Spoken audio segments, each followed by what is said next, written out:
មានកត្តាច្រើនយ៉ាងដែលយើងអាចយកមកវាយតម្លៃតាក់ទងទៅនឹងសមត្ថភាពរបស់យន្តហោះថាតើយន្តហោះមួយណាល្អជាងយន្តហោះមួយណា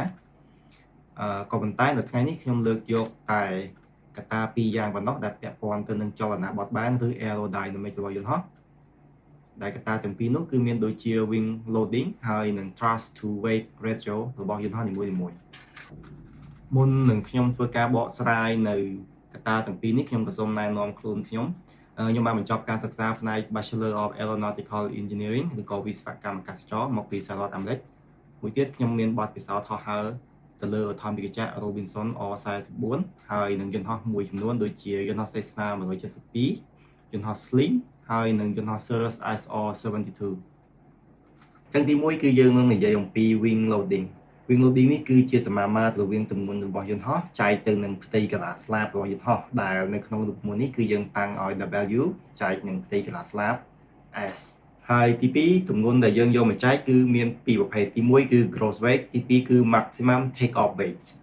ចំពោះកន្លែងនេះខ្ញុំចង់ឲ្យបងប្អូនដែលគាត់ធ្លាប់រៀនវិស្វករគាត់ទាយមើលថាតើយើងយកមួយណាយកមកប្រើប្រាស់នៅក្នុងរូបមន្តនេះមាន wing loading ទាបមានន័យថាយន្តហោះនោះគឺមានស្លាបធំឬក៏មានទម្ងន់ស្រាលដូចគ្នានេះដែរបើសិនជាយន្តហោះនោះមាន wing loading ខ្ពស់មានន័យថាយន្តហោះនោះគឺមានទម្ងន់ធ្ងន់ឬក៏មានផ្ទៃកន្លះស្លាបតូច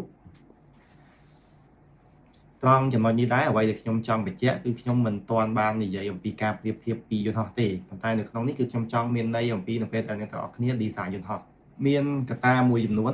ដែលខ្ញុំបាននិយាយដែលអ្នកទាំងអស់គ្នាអាចធ្វើដើម្បីឲ្យ design ដើម្បីឲ្យយន្តហោះនោះមានចលនា maneuverability ឬក៏ចលនាបត់បែនល្អទី1អ្នកទាំងអស់គ្នាមិនបាច់ពង្រីកស្លាបឲ្យធំទេប៉ុន្តែអ្នកទាំងអស់គ្នាអាចប្រើ material ឬក៏វត្ថុធាតុ design ដូចជា titanium ឬក៏ composite material វត្ថុធាតុផ្សំដែលអាចប្រើប្រាស់ដើម្បីឲ្យយន្តហោះនោះមានទម្ងន់ស្រាលអញ្ចឹងក៏អ្នកទាំងអស់គ្នាអាចទទួលបាននៅ wing loading ទាបដែលធ្វើឲ្យយន្តហោះនោះមានចលនាបត់បែនល្អទី2បើសិនជាយើងអត់មានសមត្ថភាពឬក៏អត់មានធនធាននៅក្នុងការប្រើប្រាស់នៅវត្ថុធាតុដើមដែលមានទម្ងន់ស្រាលទេអញ្ចឹងគឺយើងអាចពង្រីកទំហំស្លាបរបស់យន្តហោះនោះក៏យើងអាចទទួលបាននៅ wing loading ទាបដែលអាចយន្តហោះនោះឲ្យមានចលនា maneuverability បានដូចគ្នាឥឡូវយើងមកមើលនៅយន្តហោះពីរគឺយន្តហោះ A4 Skyhawk ហើយនិងយន្តហោះ F105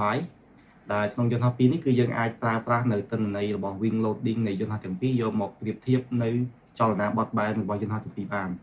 ទីមួយយើងឃើញថាយន្តហោះ A4 Skyhawk គឺមាន wing loading ទាបជាងយន្តហោះ F105 ឬក៏ដែលយើងជាភាសាខ្មែរថា F105 អញ្ចឹងយើងអាចសន្និដ្ឋានបានថាយន្តហោះ A4 គឺមាន maneuverability និងមានចលនាបត់បែនល្អជាងយន្តហោះ F105 អរគុណអ្នកនរគ្នាដែលបានទស្សនានៅវីដេអូរបស់ខ្ញុំហើយកត្តាទី2ខ្ញុំនឹងលើកឡើងនៅវីដេអូក្រោយទៀត